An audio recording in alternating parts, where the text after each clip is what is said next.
Hi guys, welcome back to my channel. I am back from vacation. If you follow me regularly or if you're subscribed to my channel, you'll know that I went to the beach with JR and he is napping, so I am doing the Bachelorette recap. Let's just get right into it. If you haven't already subscribed to my channel, go ahead. I do the Bachelorette recaps every week. And I also have a mom vlog. If you're into that kind of thing, go ahead and hit the subscribe button. So, the episode starts off where we left off, which was Kenny asked Lee to go out onto the patio to talk to him.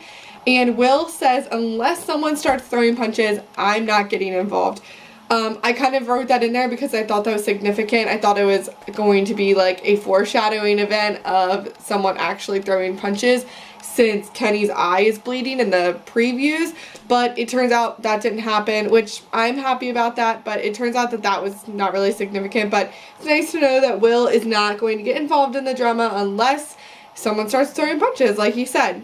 So they stop that and they cut to Brian and her, and they're on the boat, and he's whispering sweet nothings into her ear. She is loving it. She is soaking it up. He says, I think you're too good to be true, and you think I'm too good to be true. So the only thing I can think of is that we're a perfect match.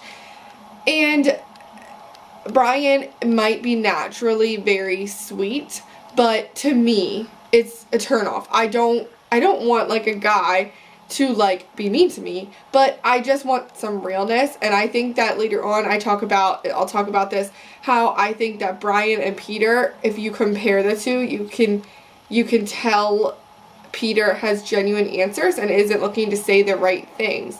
That's what bothers me about Brian, is I feel like he says the right things to get Rachel, and then I feel like once they're off the show, what happens when he doesn't need to vie for her attention anymore? Is he still going to say the right things, or is he going to show his true colors more? And his true colors might be great, but right now I don't like that he's not showing any more depth except for exactly what she wants to hear. I'll give him this though. He takes every moment with Rachel and he makes it count. I really think he could love her at the end, and I really think that he would propose to her, and I think he would mean it. I don't think that he is completely false in everything that he's doing. I just don't like his conversations. They're just so flat, and he says it's a fairy tale. It's very early for me to say that, but you know, on the show they move fast. So I definitely see Brian in top 4. Possibly top 2. I haven't really talked to you guys about who my top 4 is. If I really had to think about it right now, I think it would be Will, Dean, Brian, and Peter. Will, Dean, Brian, and Peter. Probably in that order. Yeah, probably in that order actually too. I think Peter's going to win it. So it's back to the Kenny and Lee drama. I've told you guys that I'm over it. I was really over the Blake and Waboom drama, and now I'm over the Kenny and Lee drama. But the difference between the Blake and Waboom, that was a little bit lighter than this situation that we have going on here. I think it is true that Lee using the word aggressive towards Kenny is making Kenny so much more mad than if Kenny would call Lee aggressive. I think Lee knows this. I think Lee knows why aggressive is going to be such a touchy subject right now for Kenny and other black men in the house. And I think that who did a good job? I think that Will did a good job explaining that to Lee. Lee said he didn't understand it, but I think he secretly does. I think he knows what he's doing to push Kenny's buttons. Kenny keeps it almost at a whisper when he's talking to Lee on the patio. He's trying so hard to not come across aggressive that it's almost coming across more aggressive because he's trying so hard not to. You guys know that I've had a soft spot for Kenny from the beginning, so I'm just like praying through this episode. I'm like, keep your cool, keep your cool, keep your cool. And he's finally catching on to the point that Lee is setting him up. Lee is giving him the ammo to shoot himself in the head with. Like, he's antagonizing him for sure. Lee's trying to get a rise out of him. And if Kenny keeps calm through this, he seriously deserves a medal, because he is trying to be painted as an aggressive guy. And it could happen. Anybody could get aggressive really quick when it comes to Lee, I feel like. I feel like all of the guys are on the same page that they don't like Lee. So they're back at the cocktail party, because I think we forget too that this is a group date, right? Like, the timeline on this episode is so whack. I'm like, okay, I think this is a group date, and she gives out the group date rose to Brian, which is no surprise. She's really digging him, but I was like, wait, why is Brian getting a rose? Like, where are we? We're on a group date, guys. Just trying to follow along with that. So Kenny says that Brian is a stand-up dude. No, let's not talk right now. So Kenny starts to give this speech about how Brian is a stand-up dude and how he deserves the rose because he's doing things the right way. He's not pushing anybody down to get where he is. And it's funny because the guys are catching on that Brian is a contender. Like, they're kind of like, what are you doing so I can do it? You know, it's definitely a competition point right now where they're looking at Brian as the front runner. And I think Brian is kind of like, yeah, I am. We have a good connection. You know, he's confident. He's not afraid to say that. So as Kenny is giving this speech about how Brian is a stand-up guy, Lee looks at him and says, fuck you, and Kenny is losing it. He starts to get crazy, you know, around the guys, I think, because he knows that the guys have his back. He starts to just, like, go at Kenny, or Lee a little bit more, and Kenny gets a little bit more aggressive. No, I don't want to use that word. Kenny gets a little bit more brave in front of the guys because he knows the guys have him back, and Josiah is literally cry laughing right now. Like, he thinks it's the funniest thing. Like, he is not trying to be the bigger person or being mature about it. He is just laughing at it. He thinks it's hysterical. So it's time for the one-on-one with Jack Stone. This date gets awkward, guys. I feel so bad. I told you in my last recap that I didn't think Jack Stone was going to get the rose. It's just, you can definitely see how it's going to play out with the way that the producers edit. You know that he was barely there throughout this whole episode, or the whole season so far. He's not going to get this rose and be all of a sudden a connection. This is definitely a rose that she wants to feel if there's anything there. If there isn't, she's going to send him home. She's not going to keep him around at this point. Jack Stone comes out smiling at Rachel as he's walking towards her kind of slowly, kind of like a guy that's trying to get a kid in his van. It's super creepy and awkward. And he's talking about exploring the connection and taking it to the next level. Meanwhile, they're shucking oysters. And can you not see the signs that it's not going to work out now? Like, Rachel cannot hide her emotions on her face. You know what she's thinking. You know how she's feeling. Like, I'm surprised the guys aren't picking up on this more. Like, you know she's not into Jack Stone at all. So they're watching people dance, and then they're learning how to dance, and Rachel's missing something, she says. She says in the interview as they're dancing that she is just missing something. It's so freaking awkward. Oh my gosh. He's standing there, and he's just like trying to kiss her, and she's like, you're gonna get sick. Like, a girl on a show who's making out with all these guys, she's trying to tell Jack, oh, you're gonna get sick, we can't kiss. Like, I don't think she would have been telling Brian that. I think she might have been like, hey, I'm sick, don't kiss me. Haha, yeah, just kidding, do it. But Jack was like, I don't care, it's worth it, and gives her a peck. Like, I feel bad for Rachel and for Jack in both these situations because I think Rachel was uncomfortable and Jack had no. So now it's time for the cocktail portion, the dinner date of their evening, where they don't eat real food, but real food sitting there. Poor Jack. He is so cheesy, and he's really laying it on thick to Rachel, and she's basically saying in the interviews that, like, he's friend zoned, that she doesn't feel the romantic connection.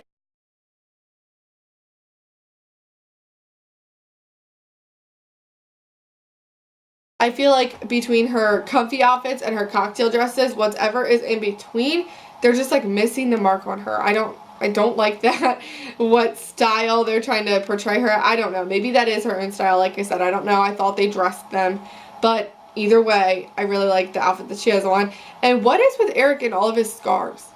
He wears scarves all the time. I mean, I know it's chilly where they are, but he was wearing scarves, and I don't feel like he wears them properly as a man.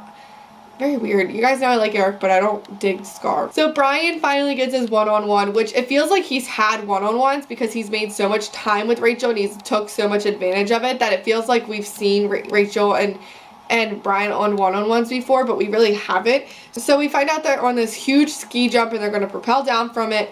And this is the kind of date that I like because it's adventurous. It's something that they don't get to do every day. You really see how they can get through it as a team, and then they go to the dinner for like the romance and stuff like that. But oh my gosh, they didn't wait to the dinner to get to the romance.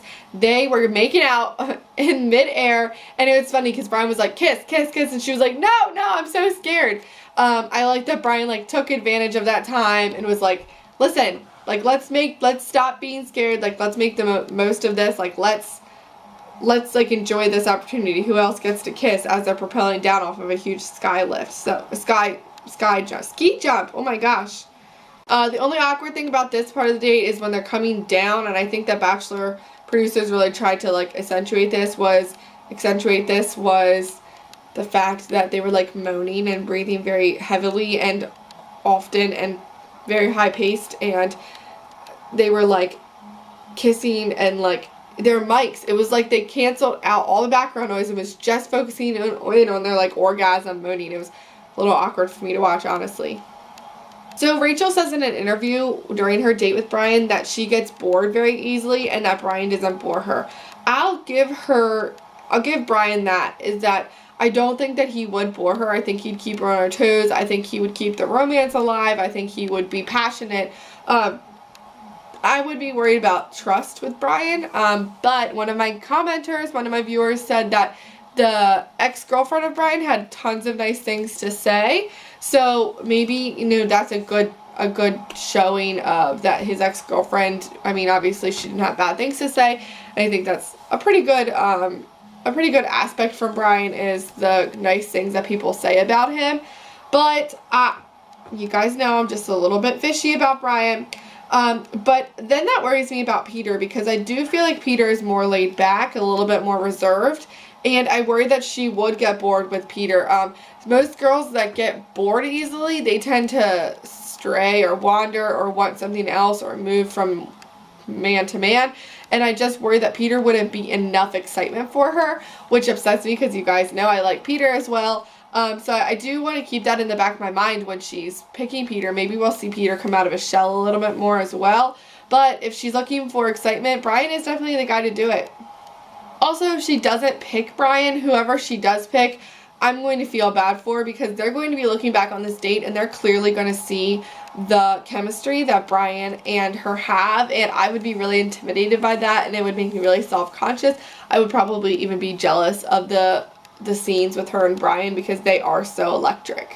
Eric is back to freaking out again, and he's also saying that he doesn't seem like Rachel's really into the black guys, and then I think it's Anthony says that, you know, she doesn't look at the black guys as one whole group. She looks at each of them individually, and I don't think that she sees skin color, in my opinion. I mean, I think that's an interesting, what do I want to say? It's an interesting aspect to look at it like that.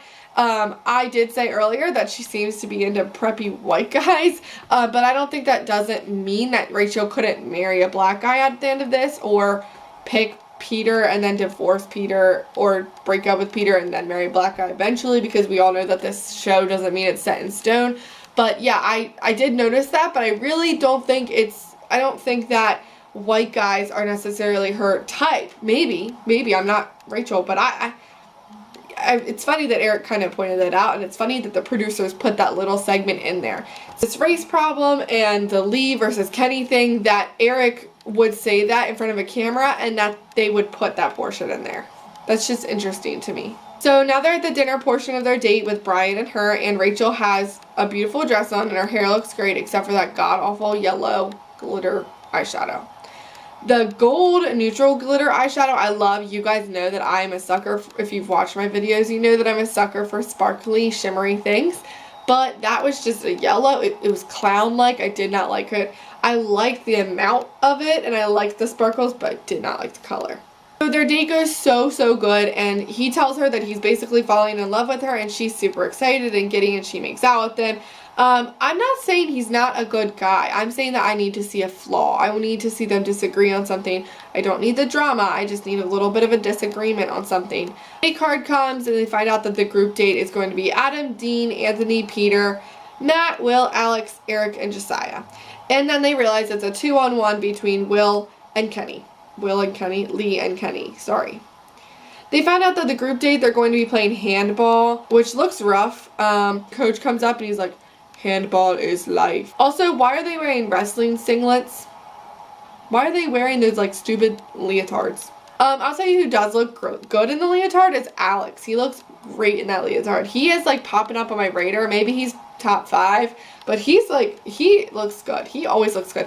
I think he even had his hair like French braided, and that even looked good. Peter gets it with this date. He understands that although she likes athletes, obviously, so like she wants to see the athleticism and wants to see a little bit of the competition, but Peter takes time to make this date and give her attention by picking her up and flirting with her. Same way with, who else does it? Same way with Will. I think Will starts to play with her a little bit. But don't completely ignore Rachel. You know, just like Josiah. Josiah was not letting her win. Josiah was blocking all of those shots. Like, he was not afraid to, maybe he was trying to show his athleticism too. But, so I think that Peter really knew what he was doing with that date. Did you guys see AJ at the game? Adam Jr., it was like a flash of him watching the game. It was so cute. So Kenny is on FaceTime with his daughter. And she is so beautiful, and he cries when he's saying goodbye to her, which just shows that why I love Kenny. He really is a softie. I have a son, so if I was away at the Bachelor and I was in another country, it's one thing like going to another state, but going to all the way to Norway, I feel like he's really feeling it. And then with everything that he's been dealing with, I feel like Kenny is just breaking down. And at this point, I'll talk about this a little later, I don't feel like it's necessary for Kenny to be there anymore. I would have bowed out by this point, but maybe he's like really hoping something with him and Rachel would work. And I think he was so excited about the possibility of her and Rachel, but unfortunately I think Lee and Kenny have both ruined it for themselves and for each other. We clearly know that Kenny isn't going to be the Bachelor anymore. They wouldn't put him as the Bachelor at this point, especially if he does go home earlier than expected. Or with the punch and stuff like that we see, or the bleeding eye, whatever, that we see later on. I just feel like if Kenny can't be the Bachelor, I don't think he's going to win. So I would have bowed out by now, like I just said. I'm repeating myself, but he's not going to be the Bachelor. I mean, poor thing, but...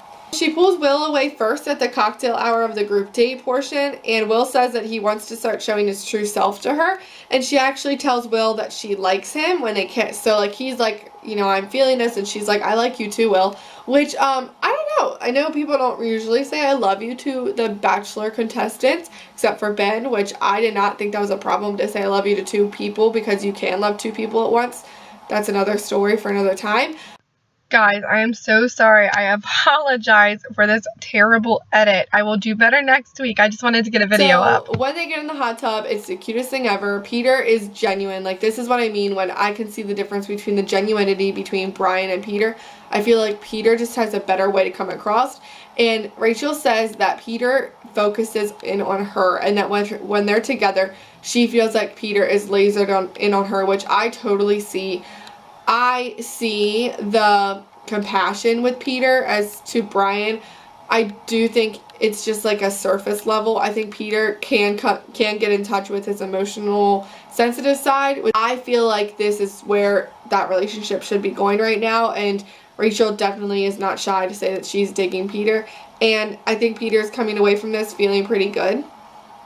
Time for the group date rose, and Will gets it, and he was cute and giddy over it, and I think Will really needed that. It was the first time we see doubt from Peter. He's usually being so calm and collected and cool, but he says, I don't want to fall in love with someone who doesn't love me back, which we don't give these guys enough credit, and girls that are on the show. They really are putting themselves out there to get rejected, not only just to get rejected, but to get rejected on national television. So sometimes, even though I judge these guys so hard, I do understand how hard this show is, which is why I say I could never do it. So the 2-on-1 starts with Kenny and Lee, and Kenny starts talking about how he's ready to move forward.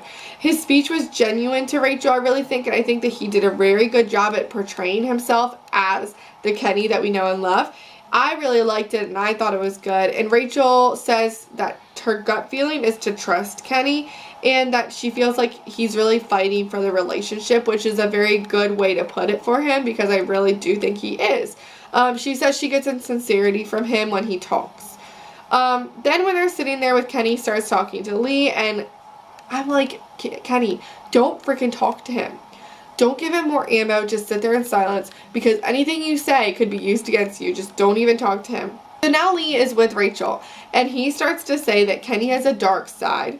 It only comes out when he drinks, and that he tried to pull Lee out of the limo, which I don't think happened. I feel like if it did happen, the producers would have definitely caught it on camera and shown it. So I'm just going to assume that it's a lie. So she pulls Kenny back to talk to him, which annoys me for 2 reasons. Number 1, I'm over it by this point. Number 2, I'm over Rachel at this point, because I'm like, Rachel, you either need to trust Lee or trust Kenny. And I think she knows who she needs to trust. Whether it's the producers to tell her to do this and she's going along with it, I'm mad at her for that, because, like, stand up for yourself. Number 2, if it's her own will doing that, I think that is, like, so rude. If you're going to take Kenny's word at face value, take it at face value.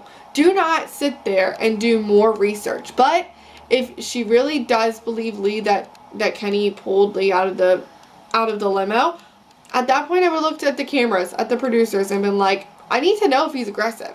I need to know if I'm in danger being with him. Like, you need to tell me if this happened. And I would have demanded that from them. And if not, I would have said, then I'm sending them both home and I'm not giving you your drama anymore. I was just, like, really upset that Rachel called him back to talk to him again. Let me tell you what my response would be if I was Kenny. I would say, listen, Rach, because, you know, everybody likes to call her Rach. I would honestly look at her and say, do you like me? Do you trust me? And if you don't, we cannot make this work. Like, do you see me going to meet your family? Do you see yourself meeting my daughter? Because I have no time to play games like this in freaking Norway. I have a daughter at home. And this is what makes me mad, because Kenny's, like, groveling at Rachel's feet. And I really think that Rachel would actually kind of, like, want Kenny more if he wouldn't grovel so much. Like, I wanted Kenny to be like, listen, if you don't see this going anywhere, I'm going home. Because my character is getting slammed and I'm getting painted to be this person that I'm not, and I'm going to put a stop to it. So if you honestly can look at me in the eye and say that you want to see this relationship go further, then I don't need you to ever ask me again if I'm aggressive towards Lee, because if you believe me, that should be enough to move forward, and you need to get rid of this guy. Ask the other guys in the house if I'm aggressive. Ask the other guys in the house if Lee is aggressive. Like, do not sit there and try to gravel at her feet anymore. I would have given her an ultimatum. And I know that's, like, ballsy to do, but I really would have done it. I would have felt like the relationship at this point is tainted and we can't recover from this. So send me home. I'm going to go home. Or don't ask me about it again and take me on a one-on-one so that we can get past this. I seriously would have said that. But no, he doesn't do that. He tries to say that he didn't do it, and I just feel so bad for Kenny because he is so worked up. And it's like, Kenny, you are putting yourself through so much torment for one girl who doesn't like you. I don't think Rachel wants to be with him in the end. And I just hate that she's letting him on this show and letting him get painted like this. I hate that the producers do this to people too. But when Kenny comes back down from that hill, he is laughing like the Joker from Batman. He is, like, seriously going crazy. Lee wants him to punch him. I don't know what Lee's goal is. Lee's not there for Rachel. And Rachel should look at that and say, Kenny's so upset by this, I think Kenny's here for me. Lee is not. I don't like Lee. Does she really want to be with him? No. She doesn't want to be with any of them. But I'm rambling now, but this whole situation is bothering me from Rachel's point. I'm starting to get upset with Rachel at this point. Cut it off, let it go. That's what she needs to do. And I think that in the previews, she says, like, I feel bad that he left like that, or I feel bad that this went down, or I feel bad that this happened to him. He didn't deserve this. It's partly Rachel's fault. Sorry, I'm just going to say it, guys. I am not on that show, so I do not need to bow down to the Bachelorette, and I am getting mad at Rachel for this. So, the second part of this episode starts tonight, because I'm doing this video on Tuesday. I'm going to upload this video so you guys can see part 1, and then I will do the part 2 recap later on this week. I do work a little bit, and I have some vlogs to get up on the channel for Kylie and Kid, because I have a Kylie and Kid channel. Thank you guys so much for watching. If you have any comments, let me know. I always like to hear what you guys think. Let me know if you're annoyed with Rachel. Let me know if you like Peter or Brian better. You guys gotta pick one, because I feel like at this point it's coming down to Team Brian or Team Peter, and I am so Team Peter. and Brian is growing on me. I still am leery though. Thanks so much for watching, guys. Subscribe to my channel if you haven't already. Give this video a thumbs up and comment and let me know what you think. Have a good day, morning, or night. Bye.